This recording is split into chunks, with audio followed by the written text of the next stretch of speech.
자, 오늘 함께 나누실 말씀 누가복음 10장 25절에서 37절까지입니다. 누가복음 10장 25절에서 37절까지입니다.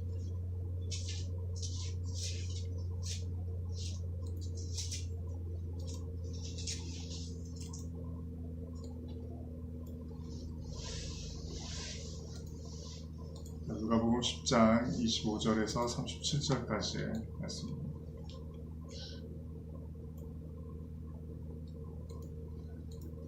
자, 우리 다 찾으셨으면 한 절씩 교독하시겠습니다. 어떤 율법 교사가 일어나 예수를 시험하여 이르되 선생님, 내가 무엇을 하여야 영생을 얻으리이까?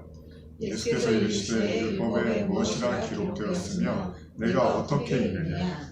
대답하여 이르되 내 마음을 다하며 목숨을 다하며 힘을 다하며 뜻을 다하여 주 너의 하나님을 사랑하고 또한 내 이웃을 내 자신과 같이 사랑하라 하였나이다. 예수께서 이르시되 내 대답이 옳도다. 이를 행하라. 그러면 살리라 하시니 그 사람이 자기를 옳게 보이려고 예수께 여짜오되 그러면 내 이웃이 누구니까? 예수께서 대답하여 이르시되 어떤 사람이 예루살렘에서 여리고로 내려가다가 강도를 만나매 강도들이 그 옷을 벗기고 때려 거의 죽인 것을 버리고 가더라. 마침 한 제사장이 그 길로 내려가다 그를 보고 피하여 지나가고 또 이와 같이 한 레위인도 그곳에 이르러 그를 보고 피하여 지나가되 어떤 사마리아 사람은 여행하는 중 거기 이르러 그를 보고 불쌍히 여겨 가까이 가서 기름과 포도주를 그 상처에 싸매고 자기 짐승에 태워 주막으로 데리고 가서 돌보아 주니라. 그 이튿날 그가 주막 주인에게 데나리온 2를 내어 주며 이르되 이 사람을 돌보아 주라. 비용이 더 들면 내가 돌아올 때 갚으리라 하였으니 내 생각에는 이 세 사람 중에 누가 강도 만난 자의 이웃이 되겠느냐? 이르되 자비를 베푼 자는 있다. 예수께서 이르시되 가서 너도 이와 같이 하라 하십니다. 그동안 우리는 2번에 걸쳐서 하나님의 그 선 그리고 그 예수님 앞에 자신의 그 선함을 드러내려고 했던 부자 청년이라고도 우리가 말하는데 부자 청년에 대한 이야기를 나눴었습니다. 그리고 우리는 지난 시간에 모든 사람들이 하나님을 만나기 이전에 모든 사람들은 자기의 선을 쌓기 위해서 부단히 애를 쓸 수밖에 없다고 나눴습니다. 그래서 사람들은 어려서부터 자신들이 쌓아온 것들을 기억하고 결국 그것을 절대자 앞에서 언젠가는 내세울 것으로 가지고 있는 거죠. 언젠가 내가 심판자를 만나면, 하나님을 만나면, 신을 만나면, 절대자를 만나면 그동안 내가 잘 살아왔다라는 것, 그동안 내가 선하게 살았다라는 것을 증명할 것이다. 내어드릴 것이다. 이것이 모든 사람들, 하나님을 믿든 안 믿든 간에 모든 사람들이 갖고 있는 마음일 것입니다. 그래서 우리가 요한복음 3장의 말씀을 읽었죠. 사람들이 빛으로 나오지 않는 이유가 무엇이냐 하면 바로 그 빛으로 나오면 자신의 어두움이 드러날까봐 빛으로 나오지 않는다는 거죠. 그래서 요한복음 3장 19절이었는데 그 정죄는 이것인 곧 빛이 세상에 왔을 때 사람들이 자기 행위가 악함으로 빛보다 어둠을 더 사랑하는 것이라. 그러니까 절대적인 빛이 오지 않으면 악도 드러나지가 않는 거예요. 절대적인 어둠이 드러나지 않으면 절대적인 빛이 오지 않으면 어둠도 드러나지 않는 거죠.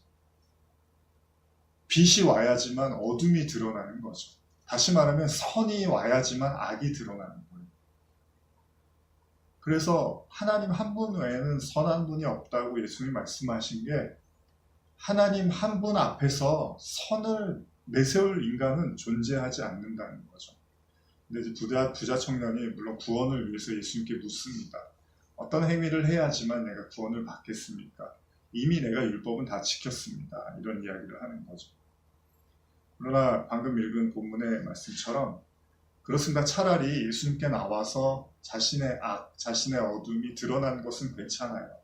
그걸 이제 내가 받아들이고 나의 남은 생애를 내가 바로 그렇게 어둠 속에 있고 악 가운데 있었다는 것을 하나하나 인정하면서 하나님의 그 빛을 내가 받으면 되는 거죠. 그 하나님의 선을 내가 선물로 받으면 되는 건데 그 하나님께 나오지 않으면 그러니까 그 하나님의 심판을 피하고 면하고자 하면 그 도둑이라고 도적이라고 하는데 강도라고도 하죠. 그렇게 되면은 그 사람들은 그 죽음, 마지막 그 죽음의 순간에 하나님께 심판받을 수밖에 없는 거죠. 아니, 그렇게 살아가고 있는 자체가 심판이라고 3장 18절, 요한복음 3장 18절에는 이야기하는 거죠. 믿지 않는 자는 그 이름을 믿지 아니함으로 벌써 심판을 받은 것이라. 그러니까 심판받은 사람의 삶은 무엇이냐면 자기의 선을 쌓는 것에 혈양이 급급하여 그냥 모든 인생을 자기의 재물을 쌓는데 다 허비할 수밖에 없다는 거죠. 그러나 진리를 따르는 자는 빛으로 오나니 이는 그 행위가 하나님 안에서 행한 것임을 나타내려 함이라 하십니다. 근데 오늘 읽으신 이 본문은 비슷한 본문이 또 하나 등장을 합니다. 오늘 읽으신 것처럼 누가복음 10장 25절 이하죠. 어떤 율법, 여기는 이제 율법 교사라고 표현을 하는데 일어나 예수를 시험하여 이르되 선생님 내가 무엇을 하여야 영생을 얻으리까? 부자 청년과 똑같은 질문을 합니다. 예수께서 이르시되 율법에 무엇이라 기록되었으며 내가 어떻게 읽느냐? 자, 예수님이 똑같이 대답을 하십니다. 근데 이 사람이 뭐라 하냐면 대답하여 이르되 내 마음을 다하며 목숨을 다하며 힘을 다하며 뜻을 다하여 주 너의 하나님을 사랑하고 또한 내 이웃을 내 자신과 같이 사랑하라 하였나이다. 이 사람은 다르게 얘기를 해요. 앞서 그 부자 청년은 계명을, 율법을 내가 봤는데 그 율법을 내가 어려서부터 지켰습니다. 이렇게 얘기를 하는데 이 사람은 율법을 지금 다르게 해석하고 있어요. 율법의 정신은 딱 두 가지입니다. 하나님을 사랑하고 이웃을 사랑하는 겁니다. 근데 이 질문을 왜 던졌냐가 중요한 거예요. 이 사람이 이 대답은 하고 있지만 서두에 이미 예수를 시험하고자 하였다라고 기록이 되어 있어요. 그랬더니 예수님이 내 대답이 옳도다. 이를 행하라. 그러면 살리라. 이렇게 얘기를 하는데 여기 또다시 강조하듯이 그 표현이 나오죠. 그 사람이 자기를 옳게 보이려고. 그러니까 자기가 선하게 보이려고. 그러니까 여러 가지로 우리가 추측할 수 있는데 이렇게 볼 수도 있죠. 그러니까 예수님이 이렇게 시키는 대로 대답을 잘하는 거예요. 예수님이 그러잖아요. 하나님 사랑, 이웃 사랑이 최고야 라고 말씀하시니까 그렇죠. 율법은 하나님 사랑, 이웃 사랑이 최고예요. 그랬더니 이 사람이 또다시 그 사람이 자기를 옳게 보이려고. 저는 그런 걸 다 알고 있어요. 이것도 이제 사실 어떤 의미에서는 또 자기 선을 또 표현하는 거죠. 저는 예수님 말씀이 뭔지를 정확히 이해하고 있어요. 근데 그러면 이웃 사랑은 누굴까요? 이렇게 지금 자기를 옳게 보이려고 라고 표현을 하고 있습니다. 근데 예수님이 말씀하십니다. 이제 여러분들이 잘 아는 선한 사마리아인의 비유입니다. 그러니까 똑같은 얘기예요. 사실 부자 청년에게도 가서 내 재물을 나눠줘 라고 이야기를 한 거를 지금 이 사람에게도 뭐 다른 얘기를 하진 않을 거 아니에요. 질문을 다른 사람이 할 때는 이 얘기해주고 다른 사람이 할 때는 이 얘기해주고 그러진 않을 거 아니에요. 그러니까 같은 맥락에서 예수님이 대답을 하는데 지금 이 사람한테는 뭐라 그러냐면 선한 사마리아인의 비유를 하면서 여기 10장 30절에 보면 예루살렘에서 여리고로 내려가다가 강도를 만났다라는 사람을 하나 예수님이 비유를 듭니다. 그러면서 옷을 벗기고 때려 거의 죽은 것을 버리고 갔더라.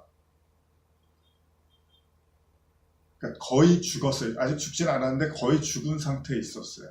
근데 지금 예수님의 비유에 뭐라고 하냐면 제사장이 등장을 하고 레위인이 등장을 합니다. 사실 두 부류는 같은 부류입니다. 그런데 제사장은 제사를 직접 거행을 하는 사람이고 레위인은 그런 것들을 도와주는 이 사람들도 사실 예배자, 저희 지금으로 말하면 그 예배를 같이 돕는 사람으로 보면 되는 거죠.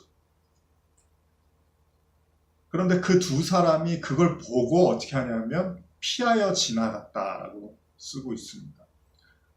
둘 다 보고 피하여 지나갔다. 근데 원래 헬라어 원어 의미를 보면 보고 나서 반대로 가더라. 그러니까 정반대로 가더라. 이런 표현을 써요. 피하여 갔다. 보고 반대로 갔다. 다 좋습니다. 여기서의 의미는 보면 그렇게 맞아 죽은 사람을 딱 보더니 어떻게, 그러니까 결론적으로는 뭡니까? 이 사람들의 태도는 뭐냐면 그것을 굉장히 더럽고 자신들의 그 손을 쓰지 않아야 되는 사람으로 생각했다는 거죠. 그러니까 이렇게 받는, 우리도 사실 그렇죠. 지금 뭐 이렇게 항상 뭐 길거리에서 뭐 쓰러져 있는 사람이 있거나 뭐 어떤 뭐 여러 가지가 어려움에 처한 사람 있으면 뭐 다 사람들이 도와주는 건 아니에요. 어떤 사람은 도와주기도 하지만 대부분은 그냥 지나칠 때가 많죠. 근데 어쨌든 간에 이 레위인 제사장이라는 표현을 쓰는 거예요. 제사장들도 그냥 보고 반대로 가더라고요. 그러니까 여기에 제가 보기에 영적 의미를 굳이 이야기한다면 저렇게 살면은 안 되겠구나. 나는 반대로 가야겠다. 그러니까 그런 의미로도 볼 수 있고, 또 하나는 레위인도 그를 보고 피하여 지나갔다는 것도 같은 의미죠. 그러니까 핵심은 뭡니까? 보고 그걸 나쁘게 봤다는 거예요. 그래서 여기 보다라는 표현이 사실은 중요합니다. 뭘 봤는데 저렇게 하면 안 되겠다. 나는 반대로 살아야겠다. 반대로 가야겠다. 피해 가야겠다. 다 똑같은 얘기입니다. 뭐 우리가 잘 쓰는 말 있잖아요. 뭐가 더러워서 피하지.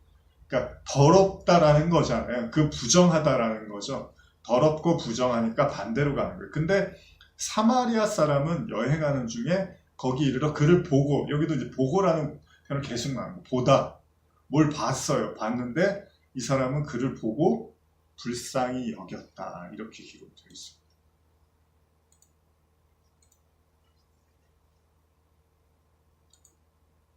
셋 다 같은 사람을 봤는데 두 사람은 어떻게 하냐면 더럽게 여기는 거예요. 그런데 사마리아인은 그걸 보고 불쌍히 여겼다. 이렇게 기록되었습니다. 동정하다, 자비를 베풀다, 내심으로 감동하다, 여러 가지 의미들이 있습니다. 보고 불쌍히 여겼는가, 아니면 보고 피해가는가, 반대로 가는가, 이 차이를 이제 예수님이 얘기를 하는 거예요. 피해가다라는 것이 반대편으로 지나가다, 이런 의미가 있습니다. 보고 반대편으로 지나가다. 그러니까 나는 그 자리에 서지 않는 거예요. 그와 같은 자리에 서 있지 않는 거죠. 그랬더니 이 사마리아 사람만 그 사람을 데려다가 기름과 포도주를 그 상처에 붓고 싸매고, 여기도 이제 가만히 본문을 묵상을 해보면 조금 재밌는 표현인데, 기름과 포도주를 상처에 붓는다? 기름을 붓는 경우가 있습니다. 포도주를 상처에 붓는다? 포도주는 예수님이 십자가를 질 때 그 목이 마르다 그럴 때 쓴 포도주를 줍니다. 그게 이제 알코올 성분이 그 약간 환각을 유도해서, 그러니까 쉽게 말하면 좀 아픈 거를 잊게 해주는, 물론 원래 이제 술이 그런 역할을 또 하잖아요. 어쨌든 간에 기름과 포도주가 등장을 해요. 여러분 이 단어를 구약에서 찾아보시면 상당히 많이 등장을 하죠. 제사에 쓰이는 거죠. 그래서 기름과 포도주를 그 상처에 붓고 싸매고 자기 짐승에 태워, 다 이게 의미들이 있는 표현들이에요. 그냥 뭐 지금 가면은 그 사람 보고서 이렇게 잘 씻어주고 나서 차에 태워갖고 어디 여관에다 내려놨다 뭐 이렇게 볼 수 있지만, 사실은 이 구절 하나하나가 의미하는 것들이 또 깊은 의미들이 있을 겁니다. 그리고 나서 35절에 그 이튿날 그가 주막 주인에게 데나리온 둘을 내어주며, 여기 이제 둘이 나와요. 고드란트 표현이 나오는데 여기 이제 데나리온 두 렙돈 한 고드란트 우리가 나눴잖아요. 근데 여기는 이제 데나리온 둘을 내어주면서 이 사람을 돌봐주라. 비용이 더 들면 내가 돌아올 때 갚으리라. 이제 이렇게 비유가 끝납니다. 이때 예수님이 말합니다. 자, 내 생각에는 이 세 사람 중에 누가 강도 만난 자의 이웃이려느냐. 이르되 자비를 베푼 자이니이다. 예수께서 이르시되 가서 너도 이와 같이 하라 하십니다. 뭐 쉬운 얘기죠. 아주 쉽게 생각하면 어려운 사람 보면 도와줘. 지나치지 말고. 그렇게 하면 되잖아요. 근데 재밌는 건 예수님이 왜 제사장과 레위인과 사마리아인의 비유를 들었느냐가 사실은 핵심이죠. 제사장, 레위인들, 제사, 하나님의 선민으로서의 그 제사장 역할을 하고 하나님의 소위 이 당시 하나님의 사람들이라고 일컫는 사람인데 사마리아 사람은 그렇지가 않아요. 근데 왜 사마리아 사람을 선한 사람으로 비유했냐는 거예요. 그러니까 어렵게 풀면 어렵게 풀 수 있고 쉽게 풀면 쉽게 풀 수 있는데 제가 가만히 생각을 하면서 한 가지 우리가 좀 쉽게 볼 수 있는 한 부분이 뭐냐면 제사장과 레위인은 그 강도 만난 자의 편에 서지 못했다는 거예요. 그걸 부정하게 여기고 반대로 거슬러 가는데 사마리아 사람만 그 자리에 서는 거죠. 그와 함께 할 수가 있는 거예요. 근데 이 사람이 지금 어디에서 어디로 갔냐면 예루살렘에서 여리고를 내려가다가 강도를 만나는 거예요. 예루살렘은 어디죠? 성전이 있는 곳이잖아요. 예배를 드리는데. 근데 여리고는 어디죠? 그 가나안 땅의 그 여리고 함락. 여리고는 좋은 의미가 아닙니다. 무너지는 의미도 있고 부정한 의미가 여러 가지 의미가 있습니다. 여리고로 내려가는 거예요. 그리고 거기에 내려가서 완전히 맞아 죽은, 거의 맞아 죽기 직전인 사람인 거죠. 우리 방식으로 이렇게 생각할 수 있습니다. 저렇게 신앙생활 하다가는 저렇게 홀랑 다 뺏겨버리고 거짓 신세가 된다.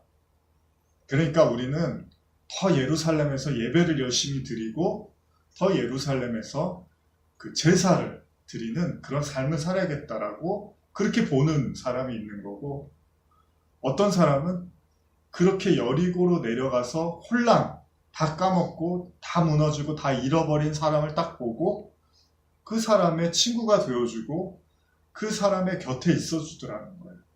이게 핵심이잖아요.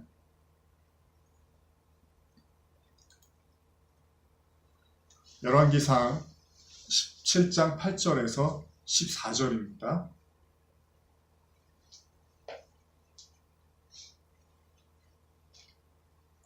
열왕기상 17장 8절에서 14절입니다. 같이 한 절씩 교독하시겠습니다. 여호와의 말씀이 엘리야에게 임하여 이르시되 너는 일어나 시돈에 속한 사르밧으로 가서 거기 머물라. 내가 그곳 과부에게 명령하여 내게 음식을 주게 하였느니라. 그가 일어나 사르밧으로 가서 성문에 이를 때에 한 과부가 그곳에서 나뭇가지를 줍는지라. 이에 불러 이르되 청하건대 그릇에 물을 조금 가져다가 내게 마시게 하라. 그가 가지러 갈 때 엘리야가 그를 불러 이르되 청하건대 내 손에 떡 한 조각을 내게로 가져오라. 그가 이르되 당신의 하나님 여호와께서 살아계심을 두고 맹세하노니 나는 떡이 없고 다만 통에 가루 한 움큼과 병에 기름 조금뿐이라. 내가 나뭇가지 둘을 주워다가 나와 내 아들을 위하여 음식을 만들어 먹고 그 후에는 죽으리라. 엘리야가 그에게 이르되 두려워하지 말고 가서 내 말대로 하려니와 먼저 그것으로 나를 위하여 작은 떡 한 개를 만들어 내게로 가져오고 그 후에 너와 내 아들을 위하여 만들라. 이스라엘 하나님 여호와의 말씀이 나 여호와가 비를 지면에 내리는 날까지 그 통의 가루가 떨어지지 아니하고 그 병의 기름이 없어지지 아니하리라 하셨느니라. 여러분들이 잘 아시는 엘리야 그리고 사르밧 과부에 대한 비유죠.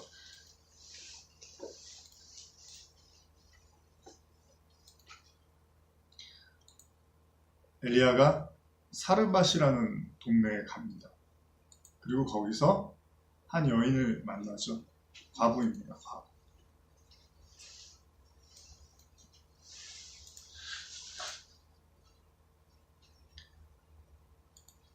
근데 여기 등장하는 사르밧이 어떤 지역이냐면 그 시돈에 속한 이렇게 표현을 하고 있습니다. 근데 여러분 이 시돈이라는 게 예수님도 한 번 언급을 하셨지만은 그 심판을 이야기할 때 예수님이 두로와 시돈 이런 표현을 쓰세요. 그래서 마태복음 11장 21절에 이렇게 기록이 있는데 화 있을진저 고라시나 화 있을진저 벳세다야 너에게 행한 모든 권능을 두로와 시돈에서 행하였더라면 그들이 벌써 베옷을 입고 제에 앉아 회개하였으리라. 물론 이 본문만 보면 지금 고라시나 그리고 베세다야 이렇게 얘기를 하지만 두로와 시돈에서 행하였더라면이라는 표현을 보면 이 두로와 시돈도 결코 좋은 그런 비유로 쓰지 않았다는 걸 알 수가 있죠.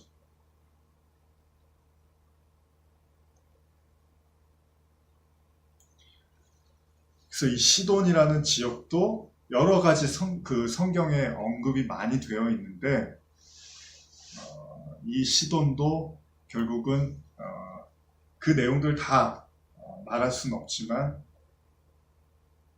그 시돈도 하나님의 그 심판의 대상으로서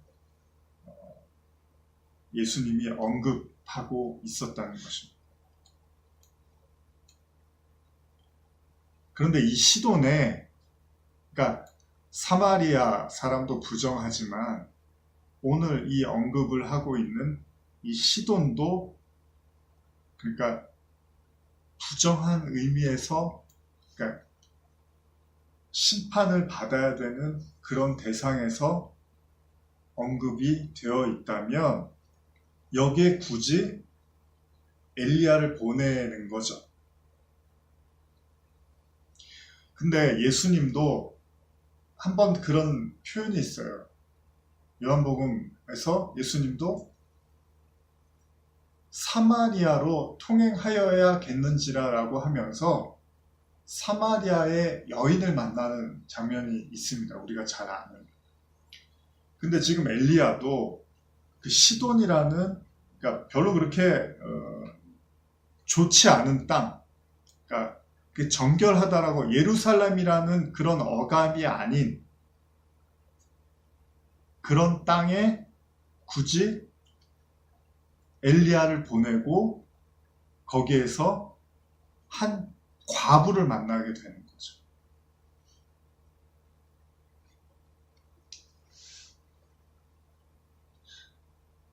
근데 이 과부를 만나서 엘리야가 뭘 하냐면 그 여인의 그 마지막 양식을 취하고 이제 축복을 해주는 그런 장면이 나옵니다.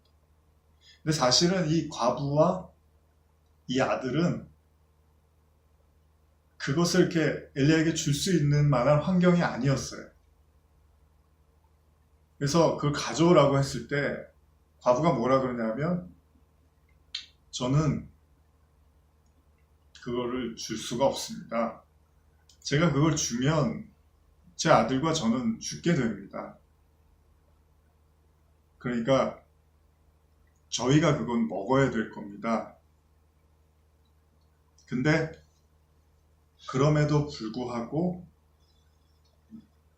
그것을 달라고 하죠. 그러니까 그들이 먹고 죽을 수밖에 없는 마지막 양식을 엘리야가 이렇게 뺏어가는 거죠. 그러니까 사실 엘리야의 그림에서 보면 이제 강탈해 가는 게 맞죠. 근데 여기도 보면은 부정한 땅에서 엘리야는 쉽게 말하면 엘리야가 먹을 게 없는 거예요. 이렇게도 볼 수 있는 거예요. 엘리야가 먹을 게 없는데 그 과부와 그 아들을 가진 그 집에서 그들이 먹을 마지막 거를 엘리야에게 주는 격이 되는 거죠. 그 과부 입장에서는. 그러면 하나님이 마지막 내가 가지고 있는 그것을 이렇게 내어주는, 이게 이제 우리가 지난번에 나눈 과부의 그 두 렙돈의 비유였단 말이죠. 그가 가지고 있는 마지막 걸 내어주고 나니까 예수님이 네가 가장 많이 내어줬다 그런단 말이죠. 그리고 지금 선한 사마리아인의 비유에서는 거의 맞아서 죽게 된 사람을 사마리아 사람이 가서 도와주고 이게 바로 의로운 거다, 이게 바로 선한 거야 라고 예수님 말씀을 하세요.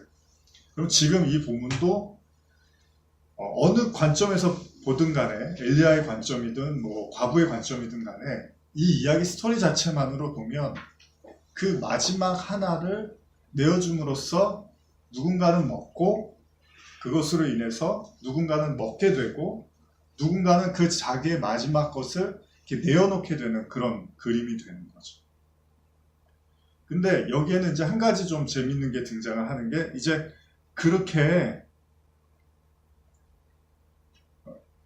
자신이 그 먹고 죽을 수밖에 없는 그 마지막 거를 엘리야에게 먼저 주고, 그 다음에 너와 내 아들을 위하여 만들라 그랬는데, 열왕기상 17장 14절에 보면 이스라엘 하나님 여호와의 말씀이 나 여호와가 비를 지면에 내리는 날까지 그 통의 가루가 떨어지지 아니하고 그 병의 기름이 없어지지 아니하리라 하셨느니라, 이렇게 기록이 되어 있어요. 그러니까 우리가 내어줄 수 없는 어떤 마지막 하나가 있는데, 그거를 이렇게 내어주게 됐을 때 그 다음에 찾아오는 것이 어떤 영원한 떨어지지 않고 부족하지 않은 어떤 것들이, 영원한 것이 채워지기 시작한다는 거예요. 근데 이 지역이 어떤 지역이냐 하면,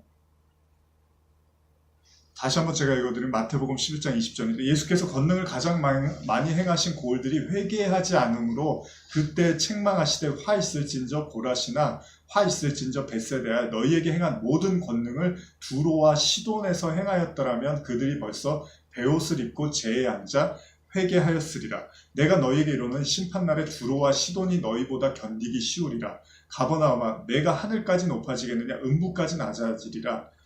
내게 행한 모든 권능을 소돔에서 행하였더라면 그 성이 오늘까지 있었으리라.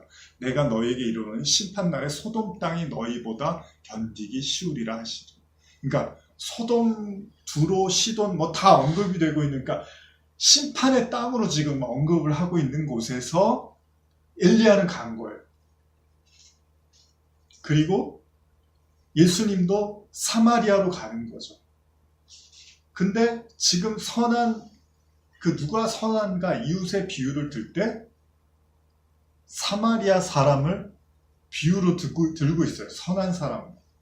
그리고 방금 우리가 지난번에 나누신 것처럼 과부가 가난한데 두 렙돈을 내놨다 그러면서 칭찬을 하는 거예요. 그러니까 지금 이야기들을 쭉 들어보시면, 우리가 옛날에도 물론 이런 말씀들 많이 나눴지만, 부정한 땅, 가난한 자, 부정한 여인, 부정한 사람, 다 이런 맥락에서 지금 이야기들이 가고 있어요. 그리고 그곳에서의 구원과 어떤 역사들이 나타나는 것들이 조금씩 지금 성경에 등장을 하고 있는 거죠. 자, 누가복음 16장 14절에서 25절인데요.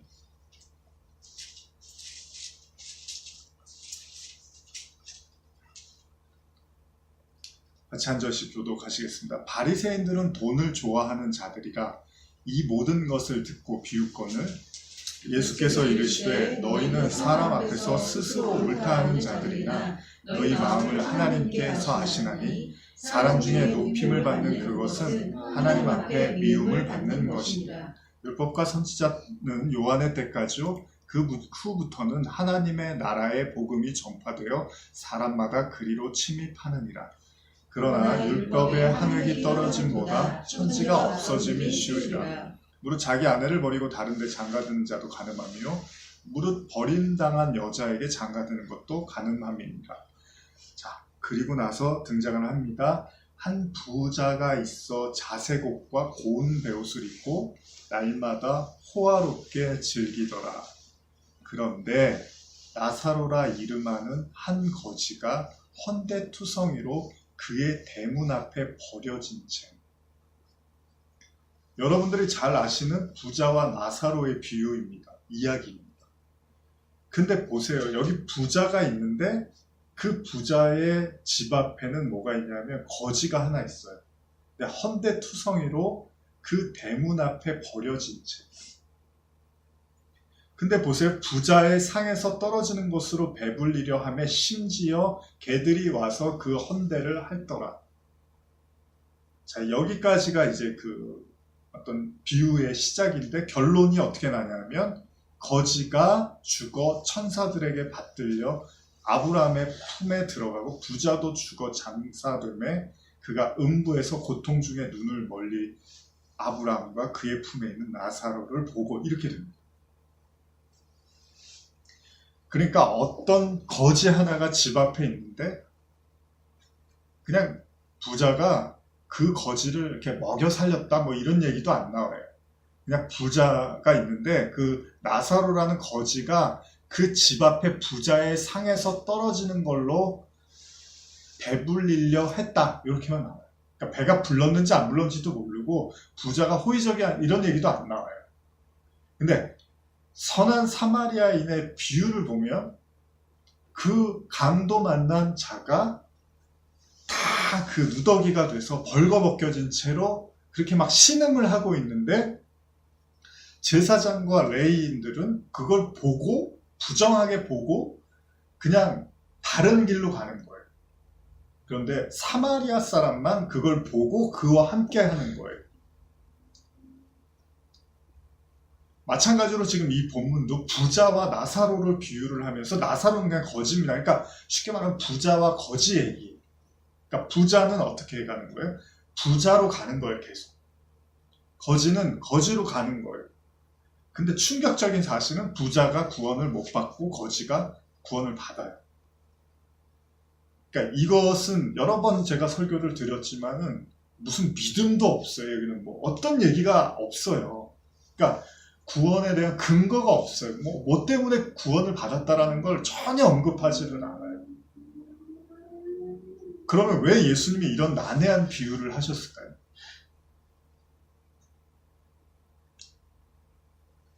그냥 부자는 구원을 못 받았어요. 거지는 구원을 받았어요. 이게 끝.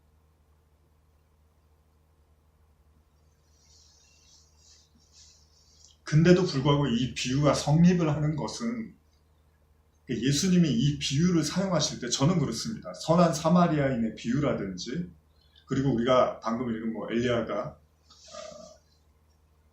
사르밧에 가서 그 부정한 여인을 구원한 이야기라든지 예수님이 사마리아에 가서 그 사마리아 부정하다고 아주 부정하다고 일컫는 그 여인을 구원한다는 것이든지 그러면 우리는 그 구원의 어떤 결과물만 생각을 한단 말이에요. 그러니까 구원을 하셨구나.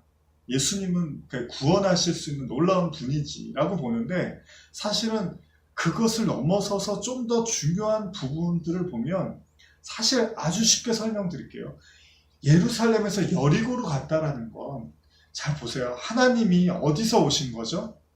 하늘에서 땅으로 내려온 거죠. 그러니까 가장 아주 쉬운 거예요. 성육신이라고 하는 건데 거룩한 땅에서 거룩한 하늘에서 부정한 땅으로 내려온 거잖아요. 이게 예수님 이름이에요. 근데 예수님이 어떻게 되죠, 나중에? 마저 죽습니다. 하나님의 백성들한테 마저 죽어서 십자가에 매달려요. 근데 그 예수님을 누구 하나 와갖고 싸매고 그 예수님을 책임져 줄 사람이 아무도 없는 거예요. 제자들도 다 도망가요. 어머니는요. 그런 얘기가 아니라 당연히 어머니는 가슴 아파하고 했겠죠, 마리아는. 근데 그런 얘기를 하는 게 아니라 하늘에서 땅으로 내려온 그 부정함을 입고 내려온 우리가 로마서에서 지난주에 말씀 나눴지만 그 육신의 부정함을 입고 온 그 예수님이 그 당시의 유대인들한테 마저 죽게 되니까 아무도 예수님 편에 서는 사람이 없는 거예요. 그리고 싹 다 도망가는 거죠. 자, 누가 예수님의 이웃입니까? 근데 예수님이 부활하자마자 제일 먼저 예수님을 본 여자가 있어요. 누군지 아면? 막달라 마리아. 근데 그 마리아를 또 성경 가만히 보면 7 귀신 들린 여자로도 표현을 해요. 7 귀신이 들렸는데 그 예수님의 은혜로 그 귀신으로부터 벗어난 그 여인이 그 마리아가 예수님이 부활하실 때 가장 먼저 예수님을 보게 된 그런 이야기가 나오죠. 누가 예수님의 이웃이 될 수 있겠습니까? 제사장이요? 제사장은 예수를 팔아 넘기는데 일조하죠. 레위인들요 마찬가지입니다. 누가 예수님의 이웃이었습니까? 자, 여러분들은 어떻습니까? 여러분들은 예수님의 이웃입니까?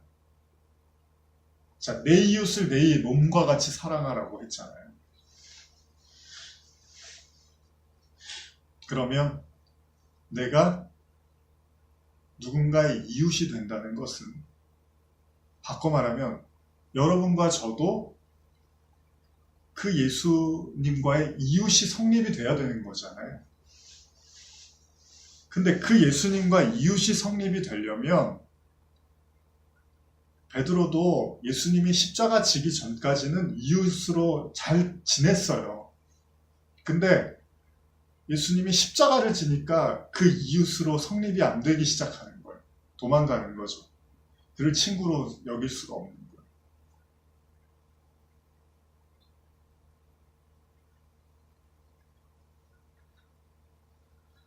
부자가 부자의 길을 가고 거지가 거지의 길을 갑니다. 그리고 심지어 그 거지 옆에는 개들만 존재합니다. 그런데 그 부자가 나중에 뭐라 그러냐면 누가복음 16장 24절인데요. 불러 이르되 아버지 아브라함이여 나를 긍휼히 여기사 나사로를 보내어 그 손가락 끝에 물을 찍어 내 혀를 서늘하게 하소서. 내가 이 불꽃 가운데서 괴로워하나이다. 아브라함이 이르되 예 너는 살았을 때 좋은 것을 받았고 나사로는 고난을 받았으니 이것을 기억하라. 이제 그는 여기서 위로를 받고 너는 괴로움을 받느니라. 그러니까 이 본문만 놓고 보면 부자는 그냥 살아있을 때 좋은 걸 받았으니까 그리고 나사로는 고생을 많이 했으니까 하나님이 천국과 지옥을 이렇게 심판하시는구나 라고 생각할 수 있겠지만 그러면 부자로 살면 안 되고 우리가 여지껏 계속 나눴던 그럼 부자로 살면 안 되고 거지로 살아야지 천국에 들어가는 것인가? 라는 표면적인 의미에서만 볼 수 있는 문제는 아니잖아요. 그러니까 부자들은 다 지옥에 가고 거지들은 다 천국에 가고 그럼 부자도 아니고 거지도 아닌 사람은 뭐 어디를 가야 되는 것인가? 그런 얘기는 아니잖아요. 근데 우리가 이미 나눴던 것처럼 부자가 천국에 가기가 얼마나 어려운지 그 바늘귀, 낙타가 바늘귀 들어가는 것만큼 어렵다. 예수님이 이렇게 말씀을 하신단 말이에요. 자, 지금 본문들을 이렇게 쭉 제가 나열을 하면서 하나하나씩 이야기를 했는데 잠언의 28장 11절에 보면요. 이런 말씀인데 같이 찾아보실까요?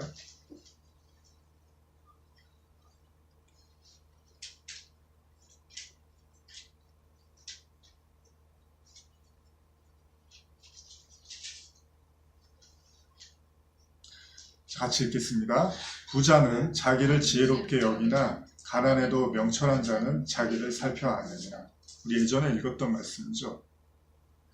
잠언 13장 7절 한번 읽어볼까요? 8절, 7절, 8절. 시작. 스스로 부한 채 하여도 아무것도 없는 자가 있고 스스로 가난한 채 하여도 재물이 많은 자가 있느니라. 사람의 재물이 자기 생명에 속전일 수 있으나 가난한 자는 협박을 받을 일이 없느니라. 좀 난해해서 제가 우리말로 한번 찾아봤더니요. 13장 7절 8절을 우리말로 읽어드립니다. 잠언. 부자인 척해도 빈털터리가 있고 가난한 척해도 큰 재물을 가진 사람이 있다. 재물로 자기 목숨을 살릴 수도 있지만 가난하면 책망 듣는 일은 없다. 이게 무슨 말이죠? 그래서 현대인 성경으로 한번 또 찾아봤어요. 그랬더니 돈이 많은 채 하여도 빈털터리가 있는가 하면 날마다 돈이 없어 못 살겠다고 하면서도 돈이 많은 부자가 있더라. 재물로 사람의 목숨까지 건질 수 있으나 아무것도 가진 것 없는 가난뱅이라 해서 그 누가 탓하랴. 되게 난해합니다. 현대인하고 우리말하고도 조금 차이가 있습니다. 그리고 개혁 개정하고도 뭔가 이렇게 약간의 그 뉘앙스가 좀 있습니다. 근데 개혁 개정을 보면 사람의 재물이 자기 생명의 속전일 수 있으나 가난한 자는 협박받을 일이 없는다.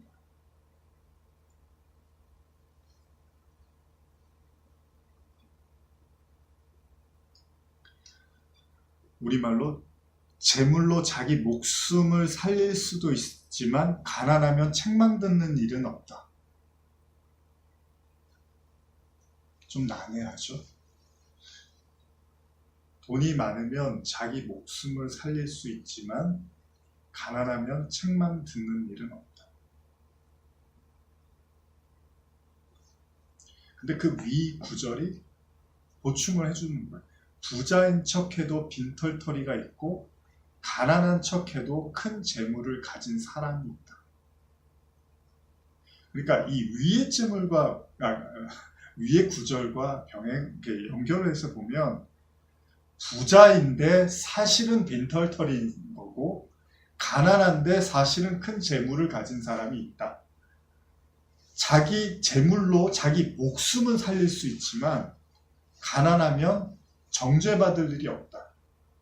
그러니까 무슨 말이냐면 자기가 부자라고 생각하는 그 사람은 자기 목숨을 살릴 수 있다고 믿겠지만 진정한 가난한 것처럼 보이지만 진짜 재물을 가진 그는 책망받을 일이 없다. 심판받을 일이 없다.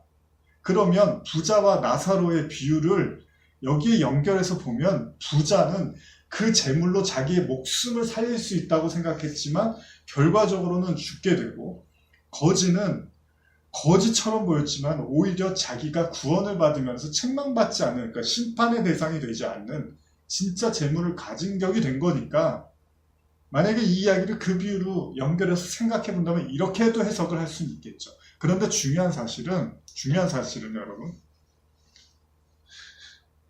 부자는 구원을 못 받았다는 거예요. 그리고 거지는 구원을 받았다는 거예요. 그리고 그 거지는 우리가 이미 옛날에도 나눴지만 부정한 개들이 와서 핥아버리는 신세가 되어버렸다는 거죠.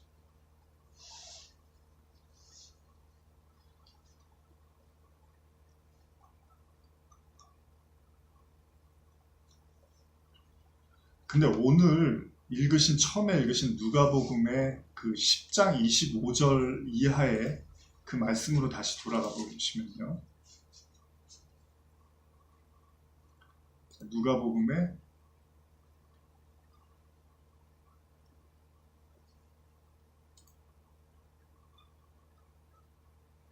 10장 25절 이 이야기를 다 끝내고요. 재밌는 본문이 하나가 등장을 합니다. 그게 뭐냐면 10장 38절 이하인데요. 제가 읽어드릴게요. 이제 누가 선한 자입니까? 그랬더니 선한 사마리아 얘기를 하고 나서 38절에 이런 본문이 그들이 길 갈 때 예수께서 한 마을에 들어가심에 마르다라 이름하는 한 여자가 자기 집으로 영접하더라. 그에게 마리아라 하는 동생이 있어 주의 발치에 앉아 그 말씀을 듣더니 마르다는 준비하는 일이 많아 마음이 분주한지라. 예수께 나아가 이르되 주여 내 동생이 나 혼자 일하게 두는 것을 생각하지 아니하시나이까. 그를 명하사 나를 도와주라 하소서. 주께서 대답하여 이르시되 마르다야 마르다야 내가 많은 일로 염려하고 근심하나 몇 가지만 하든지 혹은 한 가지만이라도 족하니라. 이 마리아는 이 좋은 편을 택하였으니 빼앗기지 아니하리라.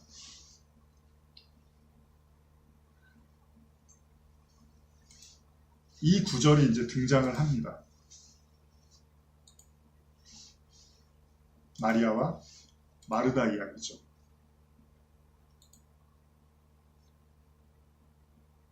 근데 여기 가만히 보시면 이런 표현이 나옵니다. 너가 몇 가지만 하든지 혹은 한 가지만이라도 족하니라 하면서 마리아는 이 좋은 편 하면서 이 좋다라는 편을 좋다라는 의미인데 이게 선하다라는 겁니다. 아가도스라는 게 헬라어 아가도스인데 선한 이게 선한 편을 택했다는 거예요. 좋은 걸 택했다는 거예요. 그러니까 여기서도 지금 선에 대한 언급을 하고 있어요. 그러면서 뭐라냐면 이 좋은 편을 택했으니 빼앗기지 아니하리라 이렇게 말해요.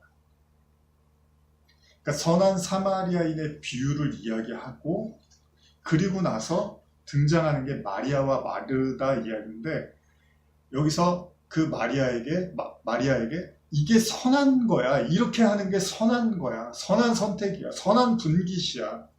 이렇게 얘기를 하는 거예요. 근데 그게 뭐였냐면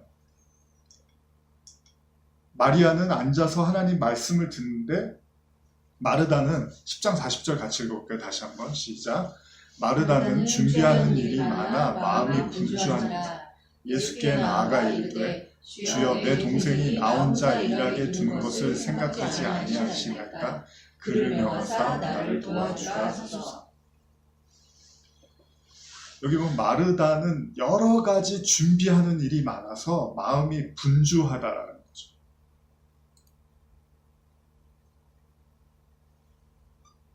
여기서 마음이 분주하다라는 것도 보면 마음이 어수선하다, 아주 바쁘다, 뭐 끌려가다, 과중한 짐을 지다, 뭐 여러 가지 의미들이 있습니다. 왜요? 우리말에는 접대라고 표현을 합니다. 그러니까 예수님에게 접대하려고. 왜 접대하죠?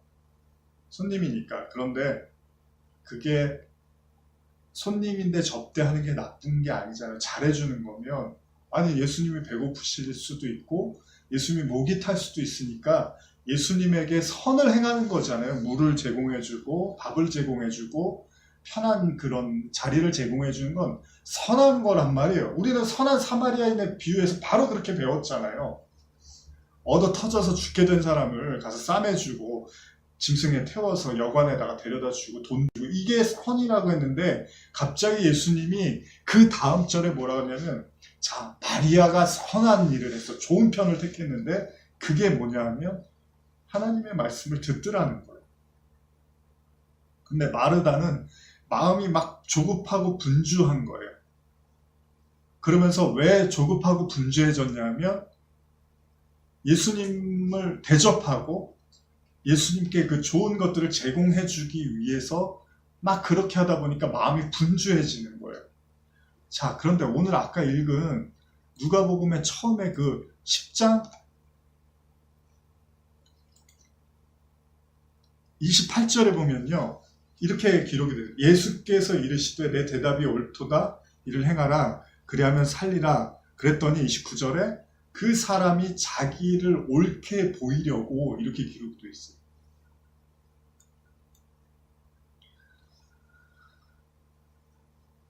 그쵸?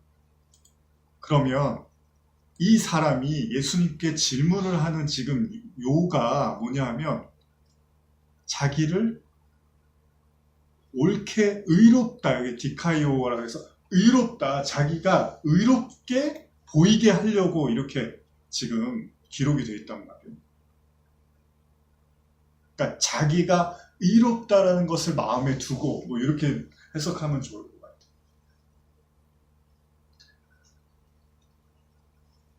자 이제 결론이 왜 저렇게 계속 오늘 본문만 가지고 이거 얘기했다 저거 얘기했다 이런 생각이 드실 수도 있겠지만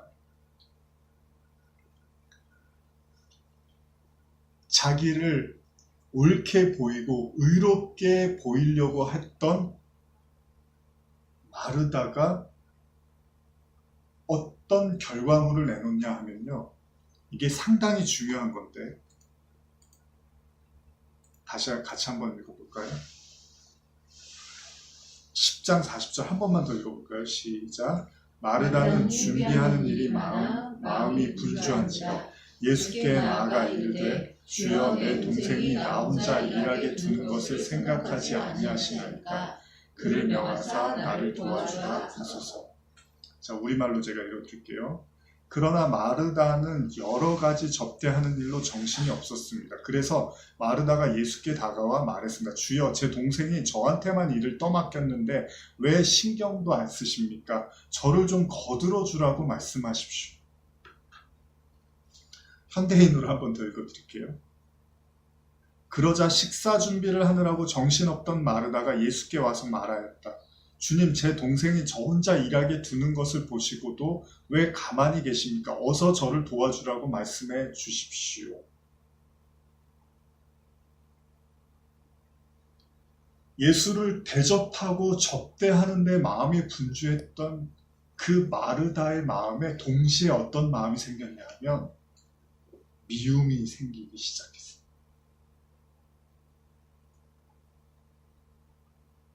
여러분, 사랑의 반대말이 뭐죠? 랑사인가요?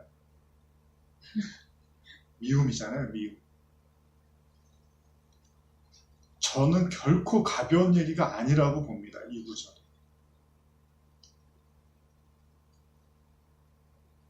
나를 옳게 보이려고, 나를 의롭게 보이려고 하는 자들의 마음에 동시에 자리 잡는 것이 미움입니다.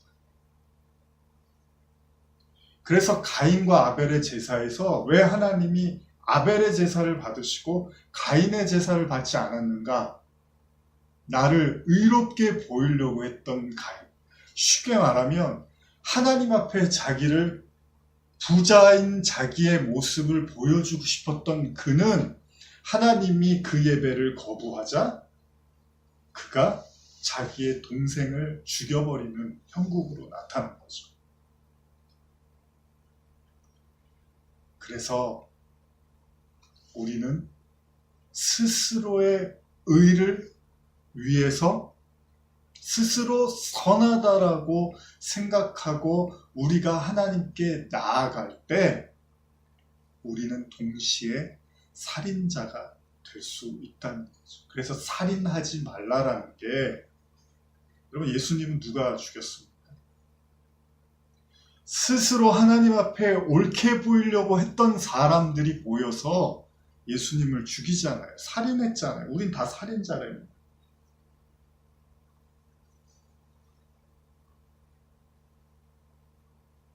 그래서 선에 대한 비유를 하는데 자꾸 무슨 사마리아 사람을 선하다고 비유를 하고 있고, 엘리야 같은 사람이 사르밧에 와서 과부, 그 부정한 땅에 또 부정한 여인에게 가서 하나님의 은혜를 나누더라는 거예요. 예수님도 사마리아에 가서 그 여인에게 복음을 전하더라는 거예요. 그러니까 이거는 복음을 전하고 앉아. 우리는 가서 선교 열심히 해. 가서 복음 열심히 전해. 물론 그래야죠. 근데 그 문제를 넘어서서 본질적 차원에서 내가 그 부정한 자의 자리에 설 수 없다면 그가 하는 모든 행위는 자기를 옳게 보이려고 하는 행위에 벗어나지 않는다는 거예요. 그런데 동시에 그들의 마음은 나는 이렇게 열심히 하는데 쟤네들은 왜 이렇게 열심히 하지 않습니까? 다 지옥에 보내세요. 정신 차리게 하세요. 나는 이렇게 열심히 하나님을 사랑하는데. 그래서 성도들 중에 소원이 뭐냐면 내가 하나님을 제일 사랑하는 사람이 되고 싶어 하는 거예요. 그러면 1위는 그러면 2위는 또 어떻게 해야 돼요? 3위는 여러분들 몇 위에? 또 그거 가지고 또 네가 더 사랑해. 그래, 인정할게.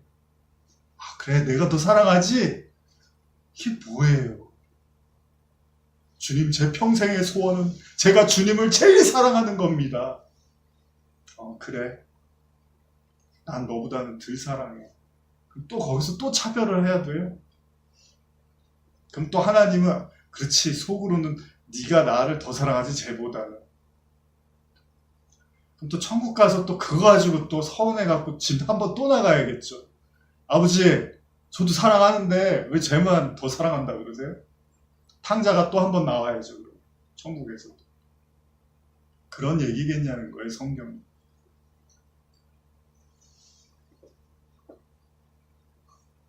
하나님 사랑하십시오. 그런데 그 하나님 사랑의 본질이 이웃사랑인데 그 이웃사랑의 본질이 바로 그 예수의 저주의 십자가에 매달린 나. 내가 그 저주의 십자가에 매달리지 않으면 우리는 절대 예수님 편에 설 수가 없는 거고, 그 예수님 편에 설 수 없는 우리는 결코 강도 만난 자의 이웃이 될 수 없는 거죠. 그럼 우리는 어떤 시도를 할 수밖에 없냐 하면 우리를 옳게 보이려고 계속 애쓸 수밖에 없다. 그리고 우리를 옳게 보이려고 하는 순간 우리는 끝없이 다른 이들을 미워하게 되는 거죠. 그래서 예수님이 그러는 거예요. 저게 선이야.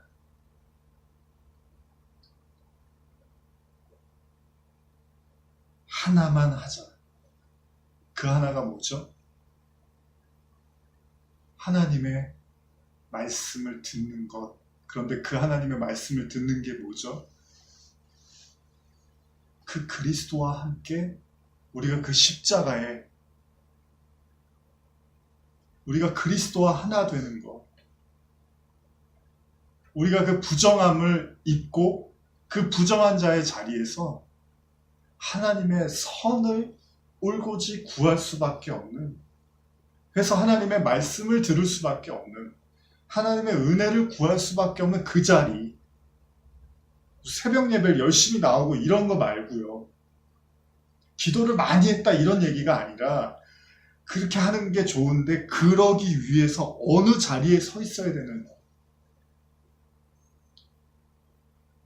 그런데 자기를 옳게 보이려고 하는 자들은, 그래서 예수님이 제사장, 레위인 이렇게 얘기를 하는 거예요. 그들은 다 자기를 옳게 보이는 것에 혈안이 되어 있는 거죠.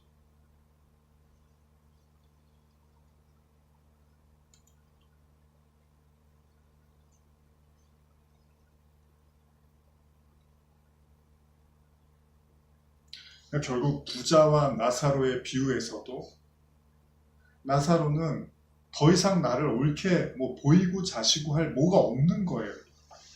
그러니까 내세울 게 없는 거예요. 그러니까 그냥 하나님의 은혜밖에는 말할 수가 없는 거죠. 근데 부자는 아닌 거예요.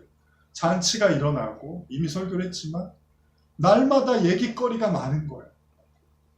내가 이런 일 했고 내가 저런 거 했고, 이게 바리새인들의 기도였으니까 항상. 근데 거지는 할 얘기가 없는 거예요.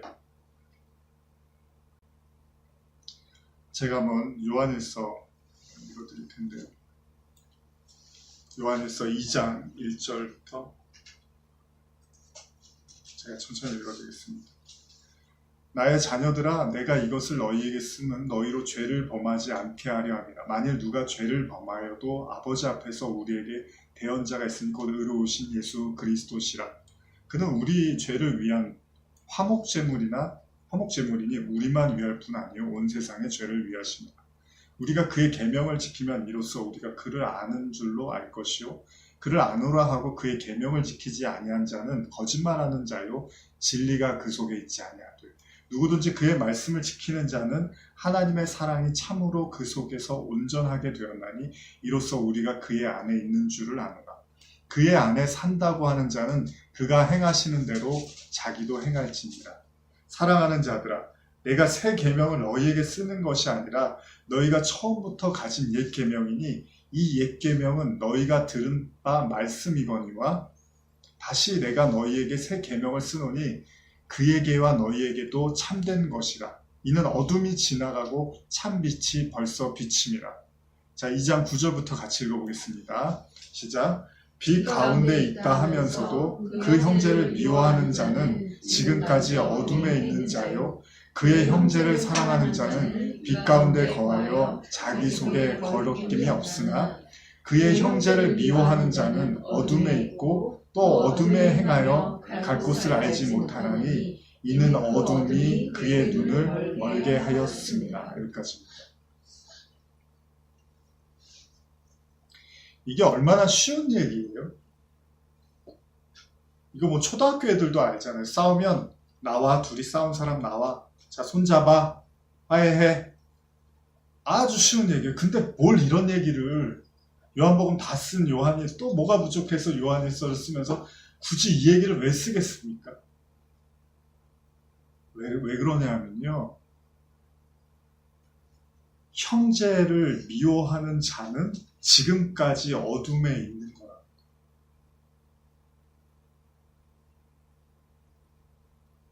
그러니까 여러분과 저의 미움이 정당화될 수가 없는 거죠. 어떤 식으로든지 간에 미움은 정당화될 수가 없는 거예요. 제가 선을 이야기하는데 왜 미움 얘기를 할까요? 여러분, 하나님은 선이다라고 하는데 하나님의 다른 이름이 사랑입니다. 근데 우리가 선을 언급하기가 어려워요. 인간의 어떤 가진 생각으로 선을 정의하기는 너무 어려워요. 근데 사랑은 정의를 해요, 바울이. 근데 그 사랑과 선이신 하나님, 하나님은 선하십니다. 하나님은 좋으십니다. 하나님은 사랑이세요. 다 좋습니다. 근데 굳이 그럼 선의 반대가 악이란 말이에요. 그쵸? 근데 사랑의 반대는 미움이랬네요. 그러면 선하시고 사랑하시는 그 하나님 하나로 놓고 봤을 때 결국 악을 다른 이름으로 하면 미움이라는 거예요. 그러면 이웃사랑을 인간이 할 수 없는, 그러니까 율법을 지키는 인간이 하나님 사랑과 이웃사랑을 하라는 건데 이웃사랑이 안 되면 뭘 하겠습니까? 이웃을 증오하겠죠. 그걸 악이라고 하는 거잖아요, 그러면. 근데 이웃을 사랑하면 그걸 선이라고 하는 거잖아요. 그럼 결국은 제가 고민하면서 결국은 우리가 굳이 말할 수 있는 선이 있다면 그건 바로 그 선에 반대되는 악, 그러니까 그 사랑이신 선하신 하나님의 반대라면 악이고 그것이 미움으로 이야기한다면 요한도 지금 그 얘기를 하는 거예요. 모든 이야기를 지금 하나로 정리하는데 너희들이 형제를 미워하면 어둠에 있는 거야.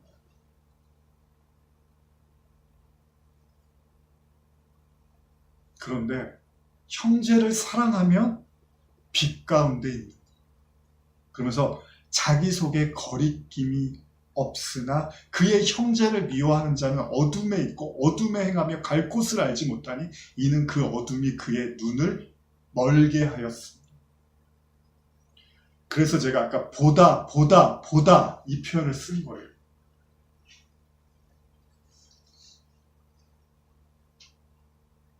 예수님이 눈을 보지 못하는 사람을 많이 고쳐주셨어요. 이때. 그러니까 우리는 그 미움을 가지고 형제를 보면 우린 절대 그 형제를 싸매줄 수가 없는 거예요.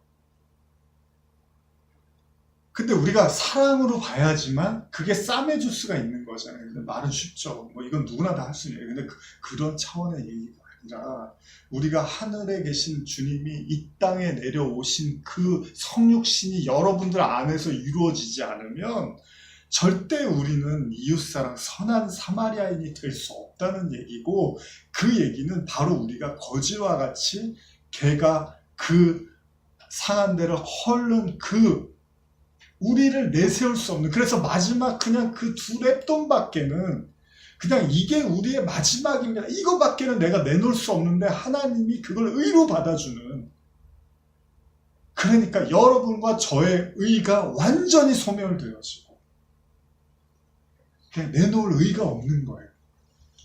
근데 그 순간에 여러분 기름과 그 밀가루가 마지막 걸 딱 내놓으니까 이제 영원한 게 오는 거잖아요. 영원한 기름, 메시아, 영원한 양식이 우리에게 딱 주어지듯이 이 형제 사랑이, 이 자기 의가 완전히 포기된 그 상태를 하나님, 영원한 의인이라고. 의롭다는 게 뭐예요? 옳다는 거죠. 옳다는 게 뭐예요? 선하다는 거잖아요. 그걸 우리가 부여받게 되는 거죠. 이걸 가능하게 하는 것이 결국은 요한은 미움으로 정리하는 거예요.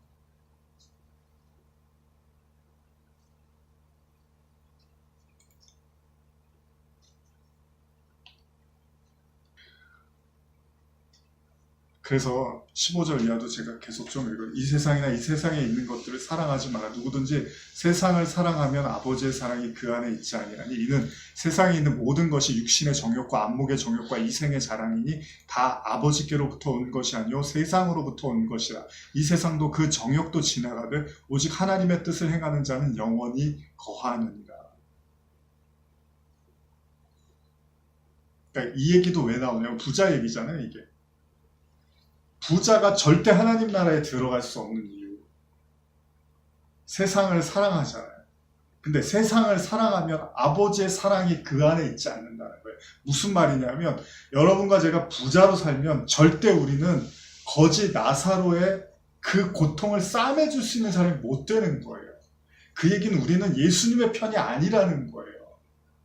우리들은 레위와 제사장들처럼 반대로 가는 사람들이 되는 거고, 그게 뭐냐면 십자가의 그 저주를 저주로 보는 거예요. 예수를 저주로 보는 거죠.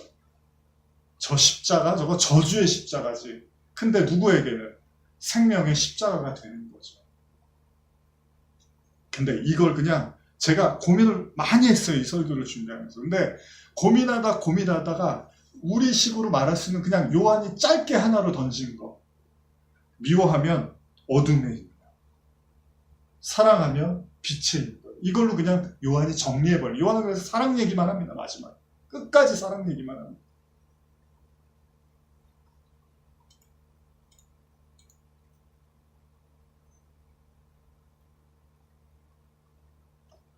그게 창세기 1장 10절에 보면요. 하나님이 묻을 땅이라 부르시고 모인 물을 바다라 부르시니 하나님 보시기에 좋았더라. 이렇게 처음으로 뭘 봤는데 좋았더라는 표현이 나와요. 창세기 1장 10절에.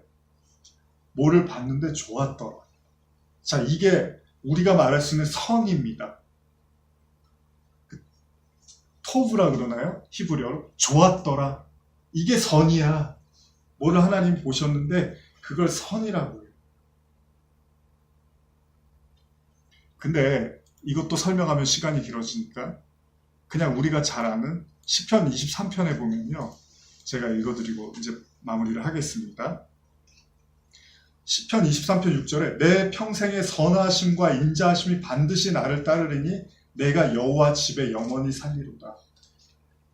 다윗이 하나님을 고백할 때 선으로 고백하지 않죠. 선하심과 인자하심. 근데 그 하나님이 뭐라 하냐면 목자시래요. 여호와는 나의 목자시래요. 부족함이 없는데 그가 나를 푸른 풀밭에 누이시며 쉴만한 물가로 인도하시는도다.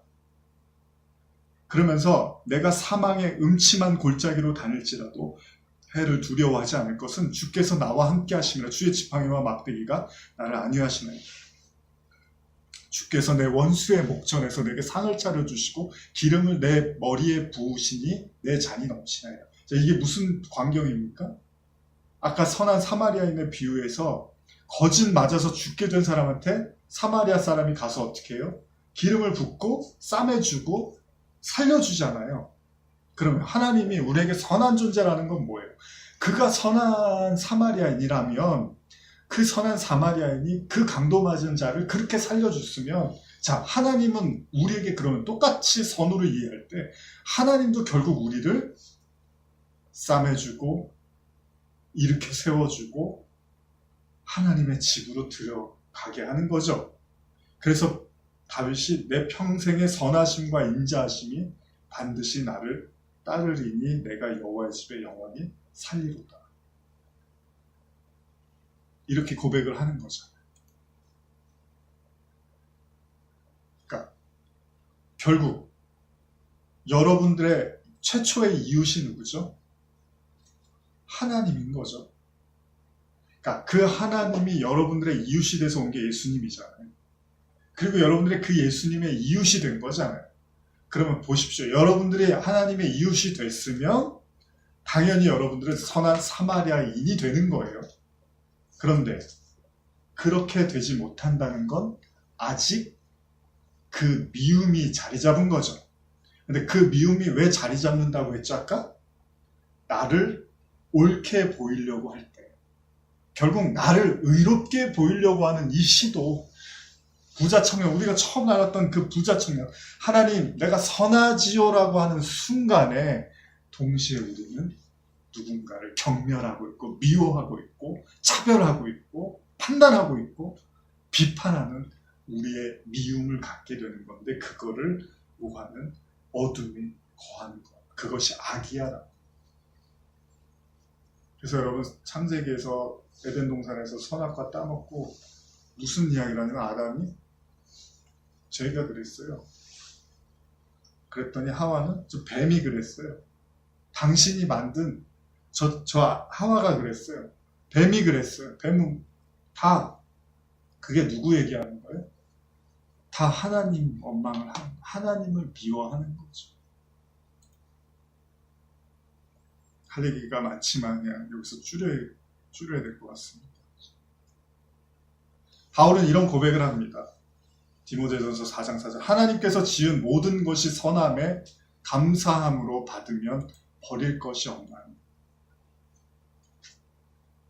하나님의 말씀과 기도로 거룩하여짐이라. 로마서 8장 28절, 우리가 알거니와 하나님을 사랑하는 자 곧 그의 뜻대로 부르심을 입은 자들에게는 모든 것이 합력하여 선을 이루느니라. 그러니까 저와 여러분들은 하나님의 절대선, 우리의 의가, 우리의 선이 부서질 때 하나님의 그 절대선으로 인해서 그 하나님의 선을 우리가 품는다면, 여러분에게 하나님이 행하시는 건 선밖에 없다는 거예요. 선. 그리고 종국에는 시편 23편의 말씀처럼 여호와의 집에 영원히 거하게 하시는 그 선의 종착지인 그 하나님의 나라로 우리를 끌고 가는 것 외에는 하나님이 우리에게 행하시는 일이 없다는 거예요. 그래서 여호와가 선하시다라고 우리가 고백해요. 그런데 우리의 의를 내려놓지 못하면 절대 우리는 그 하나님의 선하심을 맛볼 수가 없게 되는 거죠.